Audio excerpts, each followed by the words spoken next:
Você já adiou o início do seu processo de emagrecimento porque teve medo do que iria encontrar pelo caminho? Porque teve medo do processo?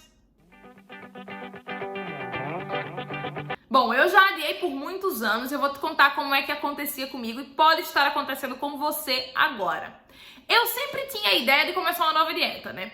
E aí, toda vez que surgia essa ideia, a primeira coisa que vinha na minha cabeça eram vários pensamentos, né? Querendo solucionar problemas que poderiam acontecer no meio do caminho. Então, por exemplo, eu ficava pensando assim, nossa, e quando tiver um casamento, o que é que eu vou fazer no casamento? Eu ficava tentando arquitetar o que é que eu iria fazer para manter a dieta.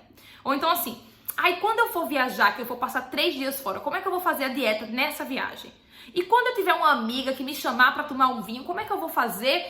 Gente, isso não existe. Isso seria a mesma coisa, né? De eu ficar tentando imaginar situações para quando eu tiver filho. Só que eu nem estou grávida ainda, então não faz o menor sentido eu ficar criando problemas que ainda não existem. Às vezes são coisas que você vai até lidar mesmo no meio do caminho, que vai acontecer, mas que não faz o menor sentido você ficar se preocupando com isso agora. Deixa para resolver o problema quando ele acontecer. E eu tô falando sobre alimentação, mas leva isso para sua vida. Não adia os seus projetos porque você fica pensando no que vai acontecer. Não adia os seus projetos porque você tá com medo do que vai encontrar pelo caminho. Calma, começa agora.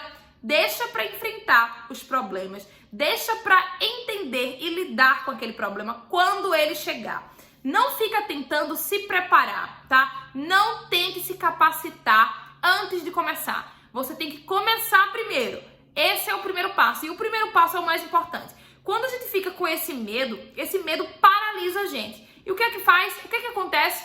Eu não começo o meu processo de emagrecimento. Você não começa o seu processo de emagrecimento porque fica o tempo inteiro pensando em possíveis situações. Pensando em coisas que podem acontecer e querendo controlar tudo antes das situações aparecerem na sua vida, no seu processo. Espera, tá? Tenha paciência, tenha calma, só começa. A primeira coisa que você tem que fazer agora, e a única coisa, na verdade, que você deve se preocupar é dar o primeiro passo. É isso que é mais importante agora.